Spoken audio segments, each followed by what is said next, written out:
ఉండవల్లిలో తమను అడ్డుకున్నది రైతులు కాదని టీడీపీ గుండాలని మాజీ మంత్రి అంబటి రాంబాబు ఆరోపించారు. అమరావతి ప్రాంతం ఉండవల్లిలో భూసేకరణను పరిశీలించేందుకు వెళ్లిన వైసీపీ నేతలను స్థానికులు అడ్డుకున్నారు. ఈ క్రమంలో రెండు వర్గాల మధ్య ఘర్షణ చోటు చేసుకుంది. పరస్పరం దాడులు చేసుకున్నారు. దీంతో పలువురికి గాయాలయ్యాయి. ఆసుపత్రికి తరలించారు. అయితే ఈ ఘటన మీద మాజీ మంత్రి అంబటి రాంబాబు ఆగ్రహం వ్యక్తం చేశారు. టీడీపీ నేతల దాడుల వెనుక నారా లోకేష్ ఉన్నారని ఆరోపించారు. రైతుల ముసుగులోనే తమను అడ్డుకున్నారని మండిపడ్డారు. టీడీపీ నేతల దాడులను తాము లెక్క చేయము అన్నారు. దాడులు ప్రజాస్వామ్యబద్ధంగా ఎదుర్కొంటామని హెచ్చరించారు. చంద్రబాబు గొడ్డలిని లోకేష్ చేతిలో పెట్టారని ఎద్దేవా చేశారు. వారి సమస్యలు తెలుసుకోవడం కోసం, పరిష్కరించడం కోసం మా వాయిస్ వినిపించడానికి మాజీ ప్రజాప్రతినిధులుగా మేము వెళితే అడ్డుకోవాల్సిన అవసరం ఏంటి? సరే అడ్డుకున్నారు పో. ఏంటి దాడులు ఏంటి నాకు అర్థం కాలేదు. కార్లు పగలగొట్టారు, రాళ్లు వేశారు, కొట్టడానికి ప్రయత్నం చేశారు.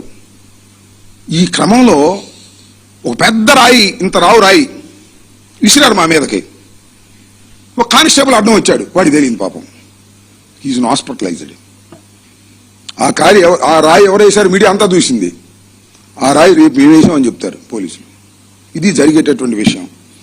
మేము రైతుల సమస్యలు తెలుసుకోవడం కోసం వెళ్తున్నాం.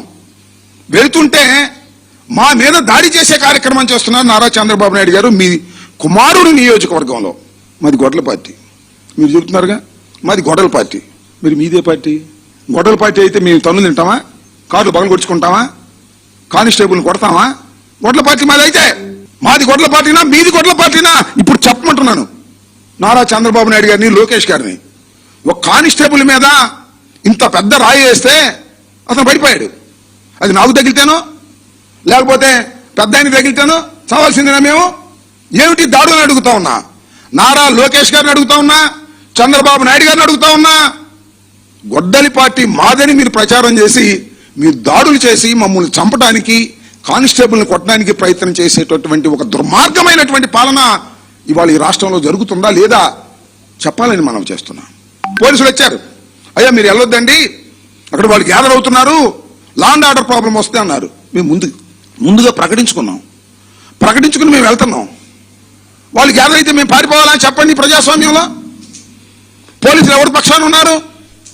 మా పక్షాన ఉన్నారా? న్యాయం పక్షాన ఉన్నారు.